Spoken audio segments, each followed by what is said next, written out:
Chief, is there any new information that you can share with us today about the facts of the case?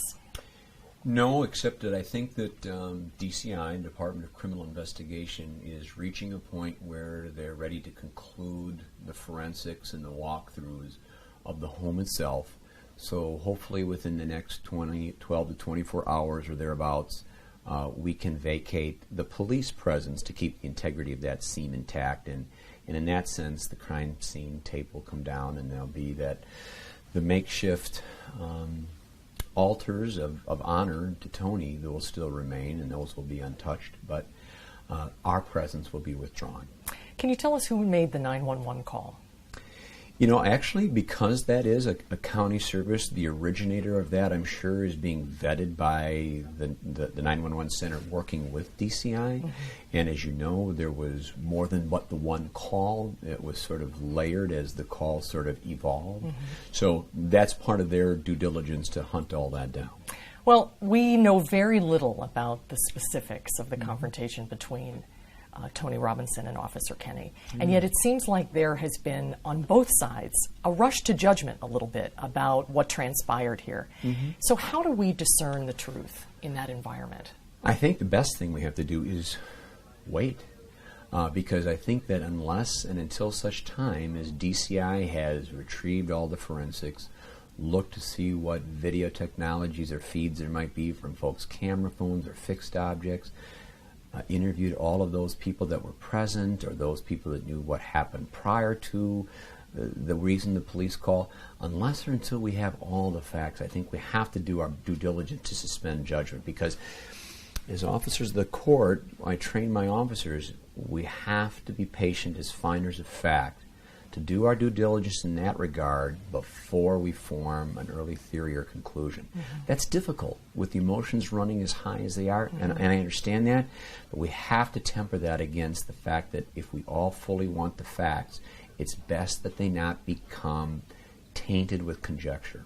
Well, some of the facts we do know is that the police had received several calls that Tony was allegedly dodging in and out of cars and that he had hurt a friend. So can you help us understand why Officer Kenny would go into that situation alone and put himself in a position where it's his word versus the victim's and the victim's friends or whoever else was there? Doesn't it make sense that a body camera or a backup officer could have changed the outcome here? Well, ultimately, a body-worn camera may be very material to this department in the year ahead. You know, we're studying that locally, the Common Council is, and we'll defer to those findings. But relative to the notion of stand down and wait for a backup, that may be as an outgrowth of looking at this subject, perhaps a new sort of protocol or a change that we'll have to look in the way we do business. But then I also look at the exigency. Is there a need to take immediate action to prevent the loss of life or to get someone from hurting more? I think that's a very personal decision that all of us make at the point of being at the threshold of that door. It's a little bit like if an officer's the first at a house that's on fire. We know that smoke can kill, it's dark, it's dangerous, it has chemicals. I know it's gallant to suggest to go in. But some will choose to stage down, knowing those intrinsic dangers. But some officers will, despite all that, decide, I'm going to try to save a life. And so that's sort of one of those very difficult issues, because if we stand down, as is a prerogative, there's no doubt, you stand down, what would you feel like if you knew that but for the fact that I waited 30 seconds for my backup, 30 seconds just more, and in that interim 30 seconds, the person on the other side of the door was seriously hurt or killed? That too is something that they're going to have to live with. So I always hesitate to play the sort of woulda, coulda, shoulda Monday morning quarterbacking, because each of these exigent circumstances which compel our entry are very unique unto themselves. And so there's not a sort of one-size-fits-all formulary for that. You said in your blog today, first of all, you said you were sorry. Always. And you said that police are the public and the public are the police. I wish I had said that. Sir Robert Peel said that in the 1800s. That's what he said. Yes, that's what's sort of drawn me in. But That sacred trust that police have with the community, it was shaken a little bit with the Paul Heenan shooting. And now there's a large segment of our community that feels that trust has been completely broken. So how do you restore it? Well, I certainly can't deny or minimize what you just said. I believe you're spot on in terms of where we are, in terms of the sentiments of some members of our community. I hope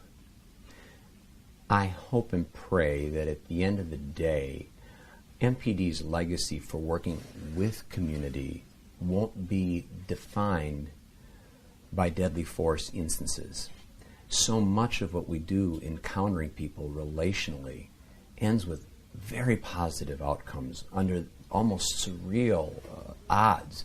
We manage to find a way to diffuse the crisis, to mitigate the damage, to render aid, and to get that public trust exactly where we need it to be.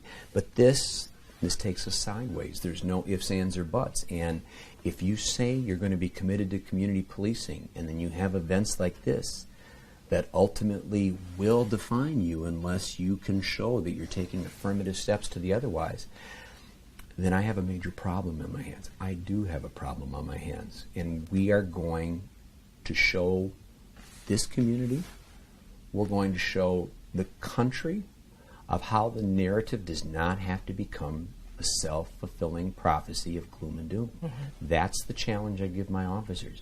It's no longer going to be adequate to be good. I'm challenging them to be great. Well, our community is changing. It is. I mean, in the 20 years I've been here, I've seen that change. And given our educational and our incarceration problems, I think our reputation as a progressive college town is about to come under some serious scrutiny. Do the police have a role in that discussion? Oh, I do. I do in the sense that obviously we're a part of the discussion because as you talk about joblessness and poverty and in some measures a sort of an education system that has failed many people of color, it's all interconnected. Mm-hmm. We're all part of it. But as a government figure, we seem to be, and I'm not having a pity party here, but we seem to be a symbolic institution that we can draw on or draw from to try to say, look at the quality of life of Madison. Where has it gone? Where has it developed? And I think that Madison, compared to other communities our size, is still very vibrant, a very inclusive, a very welcoming community where there's a lot of great things happening. But again, we are always set back when tragedies or when we have gang violence or shots fired. Those then sort of be the new mantra, and people forget that that is a part of the new Madison, but it is not an overwhelming part of the new Madison. But you're right, we have issues. Oh my gosh, we have issues. Part of my reason too is I'm probably perceived by some as sort of Debbie Downer because my role is to say this isn't the idyllic 100,000 population, sleepy-eyed white college town that I grew up in. I'm a product of the Madison Public Schools. I'm a product of the University of Wisconsin.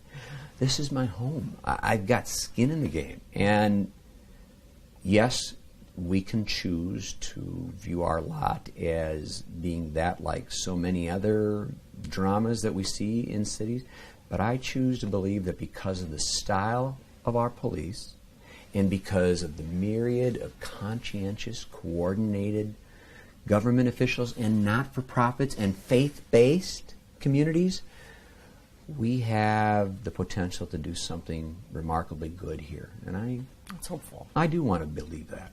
How are you doing? What have the last 72 hours been like for you with the eyes of the nation on Madison as the leader of the Madison Police Department? Perhaps like many in our community, we're all exhausted. Yeah. We've been on an incredible emotional roller coaster ride, mostly of down.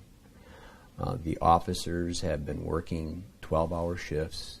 We're trying to create a template of facilitating First Amendment rights to demonstrate and to do so without incident. And in the grand scheme of things, when you now become the national news, and it's not a pretty picture, and there's a lot of very critical things being hurled, misses, if you will, at my officers who are a part of the crowd control contingent. Yes, I think that we have to develop a thicker skin, a sort of Teflon-esque quality to us.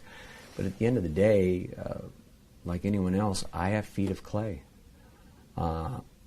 Sticks and stones, I'm sorry, words can be powerful. Words can be very hard. I've had many suggestions that I resign. Really? Oh, yeah. Be that as it may. Did you consider it?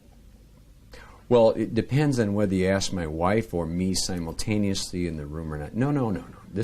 This is my home. I'm in it to win it. We're not going anywhere. This too shall pass. Well, I hope so, because my 10 months, I never thought that I would be the chief in presiding over 3 separate officer-involved shootings. I never in my wildest imaginings. And you made a reference to the blog. Mm-hmm.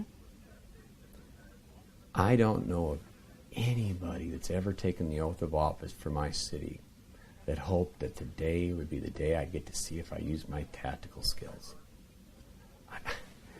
I would love to be in that club that says I never used my gun for anything but firearms practice to qualify on 4 times a year. But the Madison that you made reference to, when I was a young cop, 1983, you'd work 6 days on, 3 days off, just like we do now. I can remember in 6 days you would have an alert tone that sounds across all the channels that signifies a crime in progress with a weapon of some type involved. You'd hear that alert tone go off and go, I hope it's not in my beat. I hope it's not mine. And then they give the call. That alert tone would sound maybe 3 times in a 6-day rotation. Now I still try to write a beat a couple hours every week. You'll get that alert tone 3 times in an 8-hour shift.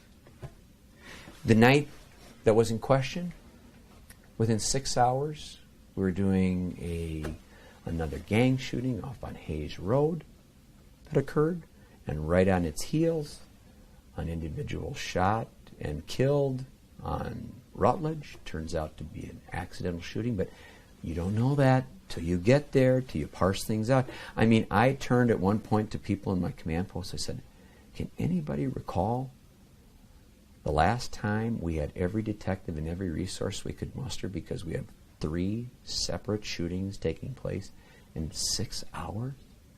And the night before on Gammon, we had 6 officers shot at 10 times in what looked like a sort of an ambush. And so we still had crime scene and detectives working through those projectile forensics from the rounds that were fired. So Madison is no longer the Camelot that you and I grew up with. But in the words of Don Quixote, we still got to chase that impossible dream, don't we? What's the alternative? That's perfect.